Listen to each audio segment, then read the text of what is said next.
Assalamualaikum warahmatullahi wabarakatuh, sahabat Ikhwanul. Ketemu lagi dengan saya Ikhwanul Iksan. Pada malam hari ini saya ingin bincang-bincang santai saja sebenarnya, melepas beberapa isu barangkali yang dulu pernah hangat tapi sekarang agak mengendor. Mungkin juga sesuai dengan aturan regulasi yang ada saat ini. Beberapa hari yang lalu saya ke Dumai, ngobrol dengan beberapa orang teman di Dumai, ngopi bersama, karena kadang-kadang memang cerita di kedai kopi ini justru topik yang dibicarakan itu lebih hangat lagi daripada di ruang-ruang resmi. Salah satu yang kita bicarakan adalah terkait dengan wacana pemekaran Provinsi Riau, yaitu wilayah Provinsi Riau Pesisir. Nah, ini dia nih, Riau Pesisir. Setelah itu pembicaraan diskusi cukup hangat. Kalau boleh saya simpulkan beberapa yang kita bicarakan, kayaknya suara-suara tentang pembentukan daerah otonom baru berupa Provinsi Riau Pesisir ini ternyata di level bawah, di masyarakat itu masih mengemuka. Dalam arti barangkali memang secara real masyarakat kita masih membutuhkan atau katakanlah masih bisa diangkat kembali. Sahabat Ikhwanul, barangkali wacana tentang Provinsi Riau Pesisir ini sudah sangat lama. Sejak tahun 2000 awal sudah mulai beberapa tokoh di daerah pesisir Riau ini sudah berbicara tentang pemekaran pembentukan Provinsi Riau Pesisir. Tetapi barangkali karena memang tidak didukung oleh semua pihak yang berkompeten, stakeholder terkait juga terkesan sekedar-sekedar saja, maka Riau Pesisir masih menjadi mimpi atau belum digerakkan dengan roda-roda yang semestinya. Kemudian kalau kita lihat juga dalam sejarahnya, cerita berkembang itu bahwa tokoh-tokoh sentral tersebut boleh dikatakan tidak banyak yang pro kepada pembentukan Riau Pesisir. Bahkan sebagian tokoh-tokoh kita di Provinsi Riau malah menentang gitu, tentu dengan berbagai alasan, dengan berbagai pertimbangan juga. Salah satu tokoh yang cukup sentral, yang cukup vokal dan memang benar-benar memperjuangkan Riau Pesisir adalah Atuk Anas Makmun, mantan gubernur kita, Gubernur Riau. Nah, itu bahkan mulai dari 2014 bersama dengan 5 kabupaten kota, yaitu Kota Dumai, Bengkalis, Rokan Hilir, Meranti, dan Siak. Itu sudah beberapa tokohnya sudah berdiskusi, kemudian membuat semacam komitmen bersama, bahkan didukung oleh DPRD masing-masing untuk membentuk Riau Pesisir tadi. Sayang kemudian di tengah jalan di 2014 waktu beliau masih Gubernur Riau kemudian bermasalah sehingga wacana mengenai Riau Pesisir menjadi redup. Kemudian di 2020 muncul lagi, begitu Pak Anas Makmun bebas, itu beliau bahkan waktu itu lebih tegas lagi. Beliau sempat menghubungi Muldoko, staf ahli kepresidenan, dan pada saat itu ada, katakanlah barangkali ada pembicaraan dan akan mendukung untuk Riau Pesisir. Bahkan waktu itu Pak Anas Makmun bilang dalam 3 bulan ini Riau Pesisir sah. Wah, kita juga waktu itu terlalu optimis, memang terlalu menggebu, apakah memang iya, sehingga menimbulkan berbagai tanggapan dari masyarakat Riau sendiri. Nah, selain Pak Anas Makmun, sebenarnya juga ada misalnya anggota DPRD Provinsi Riau, Bapak Edi Muhammad Yatim kalau nggak salah, itu beliau Ketua Komisi 2 bidang hukum, itu juga bahkan kalau Pak Edi Muhammad Yatim ini udah sampai ke mendatangi semua kabupaten kota, berbicara dengan orang-orang terkait, barangkali tokoh masyarakat, pemerintah daerah, termasuk dengan masyarakatnya, dan informasinya memang waktu itu cukup kuat. Makanya beliau juga semangat. Nah, sebenarnya saya juga ingin, selain saya melemparkan isu ini, barangkali kalau ada kesempatan saya sangat berharap baik Pak Anas Makmun maupun Pak Edi Muhammad Yatim bersedia jadi narasumber di podcast ini, kita bisa bincang lebih jauh lagi tentu dengan data yang lebih kuat, yang lebih akurat. Sahabat Ikhwanul, kalau kita ini barangkali sekedar prawacana, saya nggak berani menyebutkan ini wacana karena memang saya nggak punya data yang lengkap. Dari 5 kabupaten kota yang ada, kalaulah seandainya Riau Pesisir ini jadi dibentuk begitu, barangkali faktor-faktor pendukung sudah sangat memadai. Baik luas wilayah, jumlah kabupaten kota, otomatis kecamatan dan lain, termasuk juga jumlah penduduk, dan yang pasti sumber daya alam dan sumber daya manusianya. Sumber daya manusia di 5 kabupaten ini sebenarnya sudah luar biasa, sedangkan sumber daya alam, waduh, dan potensi-potensi lainnya, wah, salah-salah bisa ngalahkan Provinsi Induk atau Provinsi Riau sendiri. Nah, barangkali ini juga yang menjadi salah satu faktor penghalang. Saya dalam tanda kutip, penghalang dalam tanda kutip, karena banyak juga orang yang barangkali berkeberatan. Kalau sempat Riau Pesisir berdiri, barangkali Provinsi Riau pasti agak menurun pendapatan dan lain-lain. Contoh misalnya potensi utama minyak. Wah, minyak dan gas bumi di 5 kabupaten ini katakanlah Rokan Hilir, Siak, Bengkalis, wah itu pasti sudah luar biasa sekali termasuk daerah Duri, Mandau dan lain-lain. Kemudian kehutanan, perkebunan juga sangat besar, sangat luas. Termasuk juga yang potensi yang paling unggul itu Dumai punya pelabuhan internasional, ekspor impor bisa dari Dumai. Apalagi kalaulah seandainya Riau Pesisir jadi, berarti kawasan industri Tanjung Buton, KITB yang berada di Siak sekarang, itu pasti sudah mampu dihidupkan. Nah, dengan adanya Dumai, pelabuhan Dumai dan pelabuhan Tanjung Buton, saya pikir ini akan bisa merajai atau menguasai laut, menguasai ekspor impor yang ada tidak hanya di Riau, barangkali dari provinsi tetangga juga akan bisa memanfaatkan 2 potensi pelabuhan yang ada. Sahabat Ikhwanul, kalau kita lihat memang dengan luas wilayah Provinsi Riau yang ada, sebenarnya sangat wajar kalau seandainya Riau Pesisir menjadi provinsi sendiri, daerah otonom sendiri, karena memang kalau kita lihat, karena umumnya terdiri dari kepulauan-kepulauan ya, itu memang menyulitkan bagi masyarakat setempat untuk berhubungan atau secara administratif ke Provinsi Induk di Pekanbaru, misalnya katakanlah demikian gitu.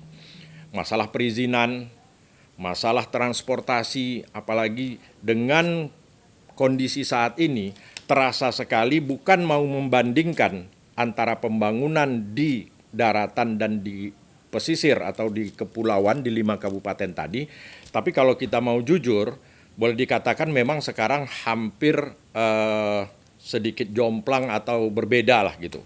Saya tidak ingin menyatakan bahwa pesisir merasa dianaktirikan, tidak. Tetapi memang kondisi wilayahnya itu memang membutuhkan sumber daya keuangan itu yang lumayan besar. Permasalahan utama kalau kita ke Meranti misalnya, termasuk ke Bengkalis atau Rokan Hilir, itu pulau-pulau di sana itu hampir bisa dikatakan hampir seluruhnya ancaman utama adalah abrasi sungai. Nah, abrasi ini tentu membutuhkan biaya yang sangat-sangat besar. Kalaulah memang sekarang pemerintah provinsi akan menangani pinggiran pesisir kepulauan ini untuk penahan tebing atau pemecah ombak dan lain-lain, itu pasti dibutuhkan biaya yang sangat besar. Kemudian yang kedua, dari dulu kita sudah sering mendengar program merangkai pulau. Dari pulau ke pulau akan dibangun jembatan, sehingga tidak terlalu mengandalkan lagi transportasi sungai yang tentu sangat terbatas. Kalaulah semua ini bisa dengan jembatan, ini tentu akan lebih mempermudah lagi. Misalnya saja antara wilayah daratan Provinsi Riau dengan Pulau Bengkalis, dengan Meranti, begitu juga dengan beberapa pulau lain di Rokan Hilir, mungkin Pulau Halang dan lain-lain gitu ya. Nah itu kalaulah seandainya Provinsi Riau Pesisir berdiri sendiri, otonom, kita yakin dengan kemampuan sumber daya alam, sumber ekonomi yang ada, mungkin bisa lebih makmur, bisa membangun otonom dalam membangun wilayahnya sendiri, dibanding sekarang berada dengan Provinsi Riau. Sahabat Ikhwanul, saya mendapatkan data bahwa salah satu kenapa wacana Provinsi Riau pesisir ini mandek atau gagal itu dikarenakan pada beberapa tahun yang lalu Depdagri dengan Bappenas itu mengeluarkan kebijakan, maksudnya berdasarkan penelitian bahwa hampir 80% dari seluruh daerah pemekaran baru di Indonesia ini, hampir 300 kabupaten kota dan provinsi pemekaran, itu dinyatakan gagal gitu. Nah, dengan dinyatakan gagal ini, hampir 80% gagal, maka kita Riau termasuk yang kena imbasnya. Tapi menurut saya nggak fair juga kalau penelitian yang dilakukan oleh Depdagri dan Bappenas menyatakan 80% gagal, lalu kebijakan ini, moratorium ini menyebabkan wilayah kita juga terhenti atau menjadi stuck. Saya rasa ini kan nggak fair juga. Apakah pemerintah pusat tidak mau membuat kajian lagi? Harusnya barangkali persiapan dan lain-lain, semua persyaratan harus lebih detail lagi, harus jelimet lagi, sehingga tidak menutup kemungkinan wilayah-wilayah yang memang wajar, yang memang pantas untuk dimekarkan, lanjut gitu. Sehingga menurut saya saat ini barangkali perlu pemerintah pusat membuat suatu regulasi, membuat aturan yang baru yang katakanlah lebih detail, lebih teknis, lebih jelimet jika memang ada wilayah baik kabupaten kota maupun provinsi yang akan dimekarkan. Sehingga kebijakan untuk pemekaran ini tetap harus bisa dilaksanakan, tentu dengan berbagai pertimbangan gitu. Termasuk salah satunya Riau pesisir.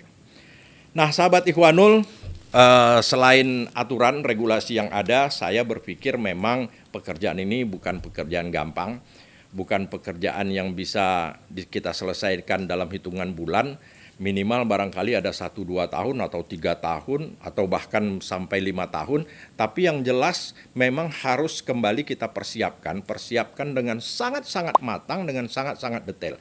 Dan yang paling utama adalah tokoh-tokoh yang akan mendirikan atau tokoh yang akan bergerak untuk pembentukan Riau Pesisir, itu harusnya orang-orang yang benar-benar serius, kompeten di bidangnya dan memang capable. Nggak bisa mengandalkan 1-2 tokoh saja, Pak Anas Makmun saja pasti rasanya tidak mungkin.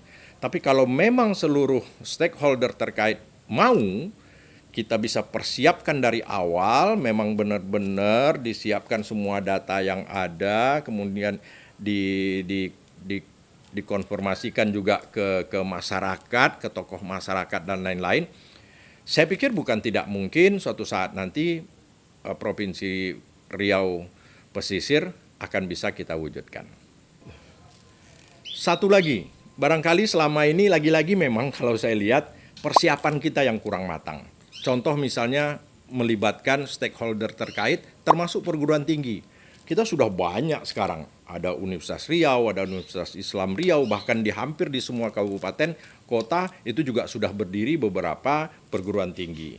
Nah, hasil dari rembuk bersama dengan tokoh-tokoh pendidikan atau para ahli tadi, lintas ilmu, lintas disiplin ilmu, termasuk perguruan tinggi, saya rasa itu pasti sangat berpengaruh terhadap rencana atau wacana untuk Riau Pesisir ini. Nah, sahabat Ikhwanul, satu lagi barangkali yang menjadi kendala permasalahan yang saya dengar, itu misalnya menentukan di mana ibu kota provinsi. Aduh, kok sekarang sih, nantilah ibu kota provinsi, mungkin di persyaratan harus kita masukkan. Tapi janganlah itu yang menjadi perdebatan atau menjadi permasalahan utama. Kalau di mana ibu kota provinsinya, rencana kan bisa saja. Apakah mau saya hanya menyebutkan alternatif, apakah di Dumai, apakah di Bengkalis, dimanapun. Saya rasa itu jangan dijadikan dulu permasalahan, karena disitulah letak barangkali perpecahan, ketidakkompaan dari tokoh-tokoh yang mengusung ini. Itu yang pertama. Yang kedua, termasuk harus ada batas wilayah yang jelas. Kalau batas wilayah saya pikir jelas. Dari 5 kabupaten kota kan tinggal kita delineasi, barangkali simpelnya begitu. Dalam arti bukan menjadi permasalahan utama. Termasuk harus punya gedung-gedung perkantoran, harus punya gedung perkantoran yang sudah jadi. Itu menurut saya hal yang sangat yang teknis yang bisa kita urus kemudian lah. tetapi bagaimana mempersiapkan, menyamakan persepsi barangkali itu kuncinya. Kalau perkantoran banyak di bagan si api-api itu perkantoran rata-rata udah jadi besar-besar, hampir semua sekarang banyak yang belum termanfaatkan. Mungkin sementara bisa berkantor di bagan si api-api misalnya gitu. Atau di Dumai barangkali masih ada, cuman barangkali kalau Dumai memang permasalahan dengan status lahan yang konsesi itu yang jadi masalah. Tapi saya nggak terlalu memikirkan persyaratan atau hal yang demikian karena menurut saya itu secara bertahap bisa. Tapi yang paling penting adalah kita bersama dari tokoh-tokoh semua 5 kabupaten kota ini benar-benar satu dulu, satu persepsi sehingga bisa kita wujudkan. Baik, sahabat Ikhwanul, saya rasa barangkali demikian, sekedar melempar isu saja malam ini, hasil dari bincang-bincang kedai kopi dengan beberapa teman tokoh masyarakat Dumai minggu yang lalu. Mudah-mudahan ini bisa kita realisasikan. Tapi sekali lagi saya berharap tidak sampai di sini, saya akan coba menemui atau mengkontak Pak Anas Makmun dan Pak Edi Muhammad Yatim atau tokoh-tokoh Riau Pesisir lainnya untuk bisa berbincang lebih dalam lagi. Kita akan undang di podcast Sahabat Ikhwanul. Saya rasa demikian saja, mudah-mudahan menginspirasi. Billahi taufiq wal hidayah. Wassalamualaikum warahmatullahi wabarakatuh.